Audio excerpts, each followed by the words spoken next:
BRD classes में आपका स्वागत है।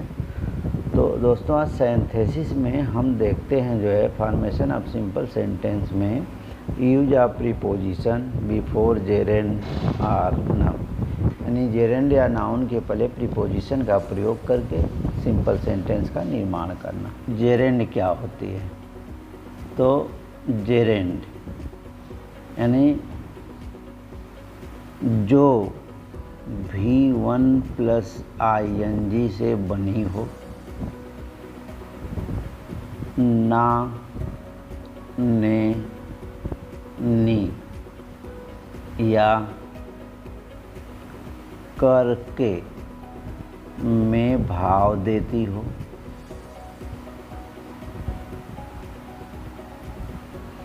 और नाउन प्लस वर्ब का काम करती हो, ऐसी ही वर्ब को हम जेरेंड कहते हैं।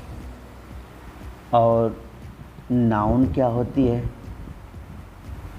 नाउन आप जानते हैं कि नेमिंग वर्ड इज़ नाउन, यानी जो ब्रह्मांड की चीज़ें हैं, जो ब्रह्मांड की कोई भी नेमिंग वर्ड है, ब्रह्मांड की सभी नाम वाली चीज़ें जो है नाउन होती हैं। और प्रीपोजिशन क्या होता है?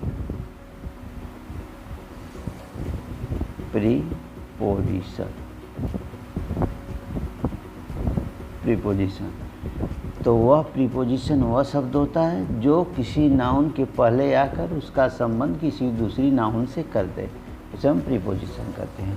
तो इसमें जो है किसी जेरेंड या नाउन के पहले जो है हम प्रीपोजिशन का प्रयोग करके सिंपल सेंटेंस का निर्माण करेंगे। तो कौन कौन से हैं प्रीपोजिशन, उसको देख लेते हैं। एक विथ होगा,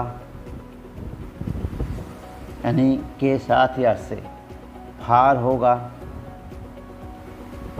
यानी के लिए या के बदले। बिफोर होगा, के पूर्व या के पहले। इन स्पाइट ऑफ होगा, इन स्पाइट ऑफ। के बावजूद, बिसाइड्स, के अतिरिक्त, बिसाइड्स के अतिरिक्त। और ऑन अकाउंट ऑफ, के कारण। ऑन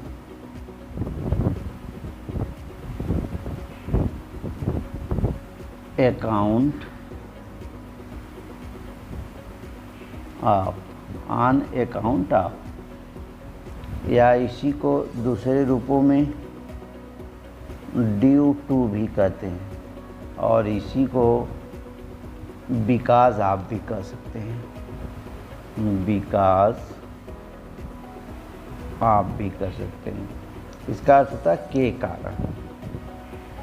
और प्रीपोजिशन है ऑन, यानी पर, और फार, यानी बेची या खरीदी के लिए प्रायः जो है सेंटेंस में प्रायः फार का प्रयोग किया जाता है।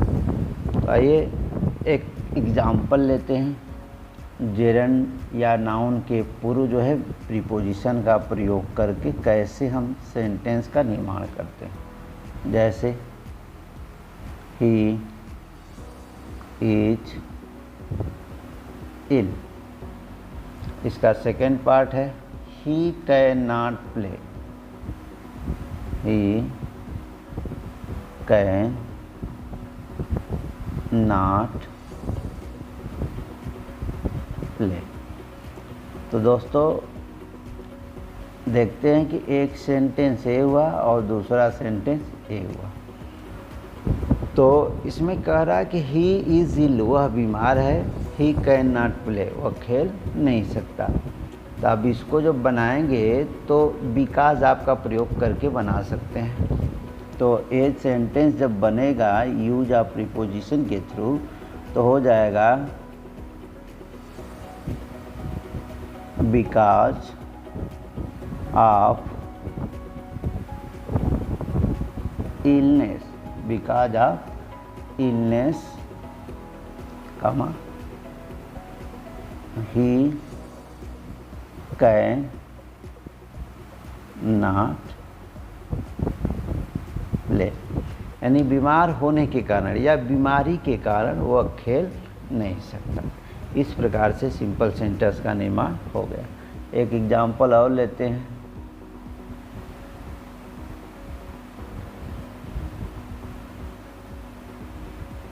He worked hard.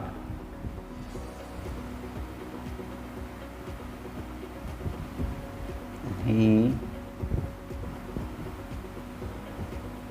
worked hard. He worked hard. He failed in the exam. He failed in the exam. अब इसको कन्वर्ट करते हैं। एक सेंटेंस से हुआ और एक सेंटेंस से हुआ।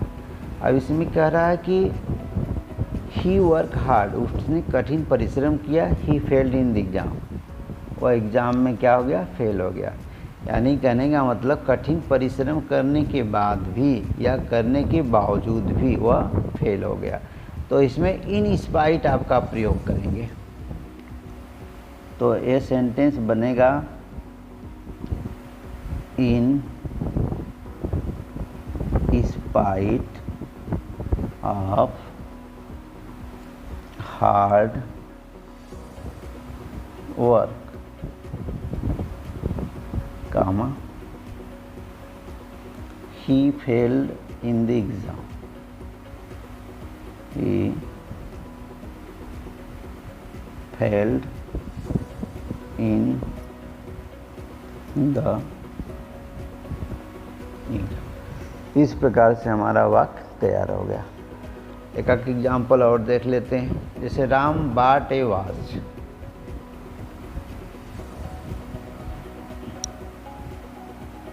Ram bought a watch, full stop।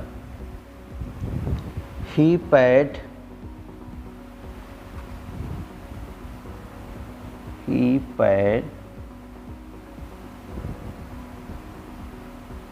₹50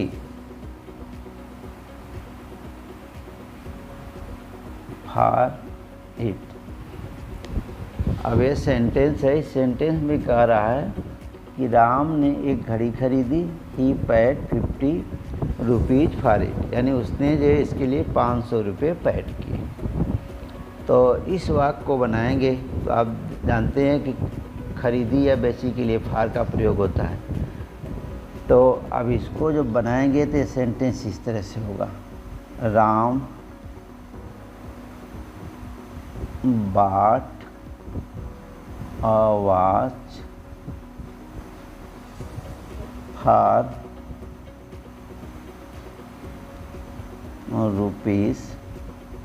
₹50,000। तो इस प्रकार से सेंटेंस हमारा सिंपल सेंटेंस तैयार हो गया।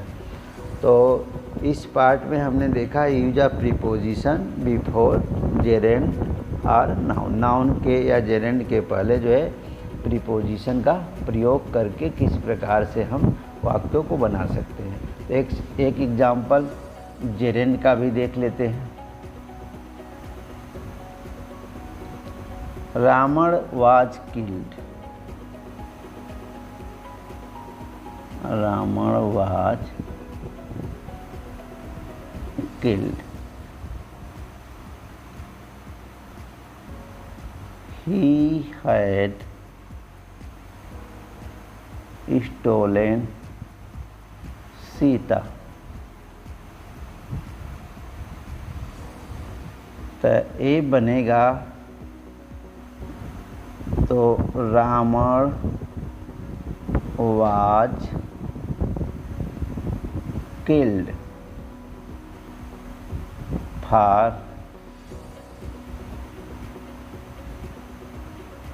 स्टीलिंग सीता। इस प्रकार से हमारा simple sentence use of preposition before gerund या नाउन से तैयार हो गया। So thanks for watching.